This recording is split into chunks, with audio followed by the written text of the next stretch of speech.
Hello friends, so இன்னைக்கு நம்ம என்ன வீடியோ பார்க்க போறோம்னு பாத்தீங்கன்னா iQOO 9 Pro இந்த ஸ்மார்ட் போனோட அன்பாக்சிங் ஃப்ரெண்ட்ஸ் பார்க்க போறோம். இத அன்பாக்ஸ் பண்ணி அப்படியே iQOO என்ன பண்ணிருக்காங்க இதெல்லாம் பார்க்கலாமே. அதுக்கு முன்னாடி நீங்களும் நம்ம சேனல் சப்ஸ்கிரைப் பண்ணிக்கோங்க. பக்கத்துல உள்ள பெல் சிம்பல் மறக்காம கிளிக் பண்ணி வச்சுக்கோங்க. அப்பதான் இந்த மாதிரி சுவாரஸ்யமான வீடியோ நீங்க மிஸ் பண்ணாம பார்க்கலாம். இந்த வீடியோ கடைசிவரைக்கும் பாருங்க. ஃபுல்லா பார்த்துட்டு பிடிச்சிருந்தா லைக் பண்ணுங்க, ஷேர் பண்ணுங்க, கமெண்ட் பண்ணுங்க. சரி பாங்க இந்த ஸ்மார்ட் போன் நம்ம அன்பாக்ஸ் பண்ணலாம். இதுதான் iQOO 9 Pro பாக்ஸ். இப்போ நம்ம பாக்ஸ் இருக்க சீலை கட் பண்ணிட்டு இந்த பாக்ஸ் ஓபன் பண்ணுவோம்.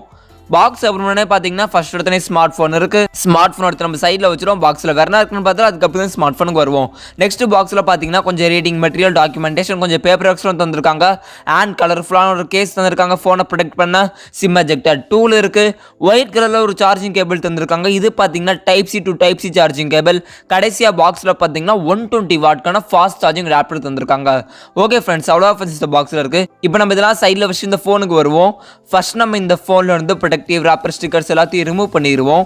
இப்போ நம்ம இந்த போனோட டிசைன் அண்ட் பில்ட் குவாலிட்டி பத்தி பார்த்துருவோம். இங்க டிசைன் பாத்தீங்கன்னா கார்பன் ஃபைபர் வேகன் லெதர் பேக் ஃபினிஷ் டிசைன் தந்திருக்காங்க. ஸோ டிசைன் பார்க்க நல்லா இருக்குன்னு சொல்லலாம். லுக்ஸ் வைஸ் சூப்பராகவே இருக்கு. டிசைனை பொறுத்த வரைக்கும் நல்லாவே பண்ணியிருக்காங்கன்னு சொல்லலாம். டிசைன் எப்படி இருக்குன்னு மறக்காம கீழே கமெண்ட்ஸ்னு சொல்லுங்க. ஓகே ஃப்ரெண்ட்ஸ், இப்போ நம்ம இந்த ஃபோனோட ஃபிசிக்கல் ஓவர்வியூ பற்றி பார்த்து ஃபோன் ரைட் சைடில் பார்த்தீங்கன்னா power lock on lock button இருக்குது. அதுக்கு மேலே வால்யூம் பட்டன் இருக்குது. அப்படியே ஃபோனோட கீழே பார்த்தீங்கன்னா சிம் ட்ரே பாக்ஸ் வந்துருக்காங்க. இங்கே பார்த்தீங்கன்னா டியூட் சிம் சால்ட் போட்டுக்கலாம். அப்படியே அது பக்கத்தில் பார்த்தீங்கன்னா பிரைமரி மைக்ரோஃபோன் இருக்குது. டைப் சி சார்ஜிங் போட்டிருக்கு. அண்ட் ஸ்பீக்கர்கள் தந்திருக்காங்க. ஃபோனோட மேலே பார்த்தீங்கன்னா ஐஆர் பிளாஸ்டர் இருக்குது. And secondary noise cancellation mic தந்திருக்காங்க. அண்ட் மேலே இருக்க இயர் பீஸும் நம்மளுக்கு ஸ்பீக்கராக இருக்கும். ஸோ இங்கே பார்த்தீங்கன்னா டியூல் ஸ்டீரியோ ஸ்பீக்கர் தராங்க. ஓகே ஃப்ரெண்ட்ஸ், இப்போ நம்ம இந்த ஃபோனோட முன்னாடி பார்த்துருவோம். இங்கே டிஸ்பிளேன்னு பார்த்தீங்கன்னா சென்டர் பஞ்சுவல் டிசைனில் டிஸ்பிளே தந்திருக்காங்க. 6.78 இன்ச்சஸ்க்கான குவாட் ஹெச்டி ப்ளஸ் ரெசல்யூஷனில் AMOLED டிஸ்பிளே தந்திருக்காங்க. இங்கே பிக்சல் ரெசல்யூஷன் பார்த்தீங்கன்னா 3200 × 1440 பிக்சல் ரெசல்யூஷன் தராங்க. ஆஸ்பெக்ட் ரேஷியோ பார்த்தீங்கன்னா 20:9 ஆஸ்பெக்ட் ரேஷியோ தராங்க. இங்கே நிட்ஸ் பிரைட்னஸ்னு பார்த்தீங்கன்னா 1500 நிட்ஸ் பிரைட்னஸ் இருக்கு. இங்கே ரெஃப்ரெஷ் ரேட்னு பார்த்தீங்கன்னா 120 ஹெர்ட்ஸ்க்கான ஃபாஸ்ட் ரெஃப்ரெஷ் ரேட் தந்திருக்காங்க. அண்ட் 300 ஹெர்ட்ஸ்க்கான டச் சாம்பிளிங் ரேட்டும் இருக்கு. HDR10+ சப்போர்ட்டும் தந்திருக்கு. ஸோ இங்கே ஓவரால் டிஸ்பிளே பொறுத்தவரைக்கும் நல்லாவே பண்ணியிருக்காங்கன்னு சொல்லலாம். நல்ல ஒரு குவாலிட்டியான AMOLED பேனல் எடுத்துருவாங்க. அண்ட் இதில் பார்த்தீங்கன்னா குவாட் ஹெச்டி ப்ளஸ் ரெசல்யூஷன் வேற. அண்ட் நல்ல ஒரு ஃபாஸ்ட் ரெஃப்ரெஷ் ரேட் இருக்கு. ஸோ டிஸ்பிளே பொறுத்தவரைக்கும் நல்லாவே பண்ணியிருக்காங்கன்னு சொல்லலாம். டிஸ்பிளே பற்றி உங்க கருத்து வந்து மறக்காம கீழே கமெண்ட்ஸ்னு சொல்லுங்க. ஓகே ஃப்ரெண்ட்ஸ், இங்கே செல்ஃபி கேமரான்னு பார்த்தீங்கன்னா பஞ்சோல் டிசைனில் செல்ஃபி கேமரா தந்திருக்காங்க. 16 மெகாபிக்சலுக்கான செல்ஃபி கேமரா தராங்க. f2.3 அப்பச்சரில் செல்ஃபி கேமரா வீடியோ ரெக்கார்டிங்னு பார்த்தீங்கன்னா நீங்கள் 1080p வீடியோ எடுத்துக்கலாம் செல்ஃபி கேமராவில்.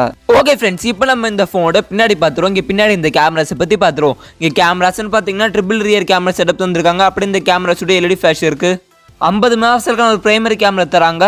இதோட சென்சார் பார்த்தீங்கன்னா ஐசோசெலஸ் GN5 சென்சார். இதில் பார்த்தீங்கன்னா கிம்பல் ஸ்டெபிலைசேஷன் இருக்குது. அண்ட் OIS சப்போர்ட்டும் தராங்க. அடுத்தது பார்த்தீங்கன்னா 16 மெகாபிக்சலுக்கான டெலஃபோட்டோ கேமரா தராங்க. f2.2 அப்பச்சரில் இதுலையும் பார்த்தீங்கன்னா OIS சப்போர்ட் இருக்கும். Optical image stabilisation. கடைசியாக பார்த்தீங்கன்னா 50 மெகாபிக்சலுக்கான அல்ட்ரா வைட் ஆங்கிள் கேமரா தராங்க. f2.2 அப்பச்சரில் இதோட சென்சார் பார்த்தீங்கன்னா சாம்சங்கோட JN1 சென்சார். இதில் பார்த்தீங்கன்னா 150 டிகிரி வரைக்கும் நீங்கள் வைடில் ஃபோட்டோஸ் எடுத்துக்கலாம். ஸோ இங்கே கேமராஸ் பொறுத்த வரைக்கும் நல்லாவே பண்ணியிருக்காங்கன்னு சொல்லலாம். அண்ட் இதில் வந்து கிம்பல் ஸ்டெபிலைசேஷனும் இருக்குது. ஸோ உங்களுக்கு குவாலிட்டியாக ஃபோட்டோஸ் எடுக்கலாம். அண்ட் நல்ல ஒரு வீடியோ ஸ்டெபிலைசேஷன் இருக்கும். OIS சப்போர்ட்டும் இருக்குது. ஸோ கேமராஸ் பொறுத்த வரைக்கும் நல்லாவே பண்ணியிருக்காங்கன்னு சொல்லலாம். அண்ட் இந்த ரியர் கேமரோட வீடியோ ரெக்கார்டிங்னு பார்த்தீங்கன்னா நீங்கள் 8K வீடியோ எடுத்துக்கலாம். ஓகே ஃப்ரெண்ட்ஸ், இந்த ஃபோனோட பேட்டரின்னு பார்த்தீங்கன்னா 4700 mAh ஒரு பேட்டரி தராங்க. சார்ஜிங் சப்போர்ட்னு பார்த்தீங்கன்னா 120 வாட்கான ஃபாஸ்ட் சார்ஜிங் சப்போர்ட் தராங்க. 120 வாட்கான சார்ஜிங் அடாப்டர் பாக்ஸில் இருக்க யூஸ் பண்ணி நீங்கள் சார்ஜ் பண்ணிக்கலாம். அண்ட் இதில் பார்த்தீங்கன்னா 50 வாட்கான வயர்லெஸ் சார்ஜிங் சப்போர்ட்டும் தராங்க. 10 வாட்கான ரிவர்ஸ் வயர்லெஸ் சார்ஜிங் சப்போர்ட்டும் இருக்குது. ஓகே ஃப்ரெண்ட்ஸ், இப்போ நம்ம இந்த ஃபோனோட OS ப்ராசஸர் டீடைல்ஸை பற்றி பார்த்துருவோம். இங்கே OS பார்த்தீங்கன்னா ஒரிஜின் ஓஷன் OS தராங்க. இது பார்த்தீங்கன்னா Android 12 மேலே ரன் ஆகுது. இங்கே ப்ராசஸர்னு பார்த்தீங்கன்னா ஸ்னாப்டிராகனோட 8 Gen 1 ப்ராசஸர் தராங்க. இந்த ப்ராசஸர் பார்த்தீங்கன்னா 4nm பில்ட் பண்ண ஒரு ப்ராசஸர். இங்க GPUன்னு பார்த்தீங்கன்னா Adreno 730க்கான ஒரு GPU தந்திருக்காங்க. ஸோ இந்த ப்ராசஸரோட பர்ஃபார்மன்ஸ் எப்படி பர்ஃபார்மன்ஸ் கேட்டிங்கன்னா நல்லாவே பர்ஃபார்ம் பண்ணும். இந்த ப்ராசஸர் பார்த்தீங்கன்னா ஸ்னாப்டிராகன் 888 நல்லாவே பர்ஃபார்ம் பண்ணணும்னு சொல்கிறாங்க. ஸோ பர்ஃபார்மன்ஸே உங்களுக்கு சூப்பராகவே இருக்கும். நல்லா நீங்கள் ஹெவியாக புஷ் பண்ணலாம், மல்டி டாஸ்கிங் பண்ணலாம். நல்ல ஒரு ஹெவி மல்டி டாஸ்கிங் பண்ணலாம். நல்ல ஒரு ஹை கிராஃபிக்ஸில் நீங்கள் கேம் ப்ளே பண்ணலாம். ஸோ நல்ல பவர்ஃபுல்லான ப்ராசஸர்னே சொல்லலாம்.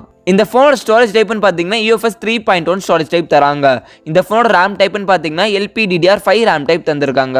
இந்த ஃபோனோட செக்யூரிட்டி சென்சார்ஸ்னு பார்த்தீங்கன்னா in display finger print sensor இருக்குது. அண்ட் ஃபேஸ் அன்லாக் சென்சாருமே இருக்குது. 2 சென்சாருமே இங்கே அவைலபிளாக இருக்குது. 2 சென்சார் எப்படி இருக்காவது நீங்களே பாருங்கள்.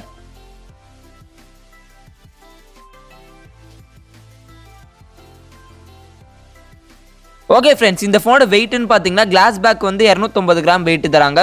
வேகன் லெதர் பேக் ஃபினிஷ் பார்த்தீங்கன்னா 203 கிராம் வெயிட். ஓகே ஃப்ரெண்ட்ஸ், இப்போ நம்ம இந்த ஃபோனோட ப்ரைஸ் டீட்டெயில்ஸை பற்றி பார்த்துருவோம். இந்த ஸ்மார்ட் ஃபோன் பார்த்தீங்கன்னா குளோபல் வேரியன்ட் தான், இந்தியாவில் லான்ச் ஆகல. இந்த ஸ்மார்ட் ஃபோனோட எக்ஸ்பெக்டட் ப்ரைஸ் டீட்டெயில் வந்து நான் கீழே டிஸ்கிரிப்ஷனில் கொடுத்துருக்கேன், இப்போ செக் பண்ணி பாருங்கள். அது பார்த்தீங்கன்னா எக்ஸ்பெக்டட் ப்ரைஸ் தான். ஓகே ஃப்ரெண்ட்ஸ், உங்கள் கருத்து வந்து மறக்காமல் கீழே கமெண்ட்ஸ்க்கு சொல்லுங்கள். இந்த ஸ்மார்ட் ஃபோன் இந்தியாவுக்கு எடுத்துகிட்டு வந்தால் எந்த ப்ரைஸில் லான்ச் ஆனால் நல்லா இருக்கும்னு உங்கள் கருத்தை மறக்காமல் கீழே கமெண்ட்ஸ்க்கு சொல்லுங்கள். ஓகே ஃப்ரெண்ட்ஸ், அவ்வளோதான் ஃப்ரெண்ட்ஸ் இந்த வீடியோ உங்களுக்கு பிடிச்சிருந்துச்சுன்னா லைக் பண்ணுங்கள், ஷேர் பண்ணுங்கள், கமெண்ட் பண்ணுங்கள். இதே மாதிரி நிறைய சுவாரஸ்யமான வீடியோ நீங்கள் மிஸ் பண்ணாமல் பார்க்கணும்னு நம்ம சேனல் சப்ஸ்கிரைப் பண்ணுங்கள், பத்து பெல் சிம்பிள் கிளிக் பண்ணுங்கள். ஓகே ஃப்ரெண்ட்ஸ், தேங்க்ஸ் ஃபார் வாட்சிங் த வீடியோ.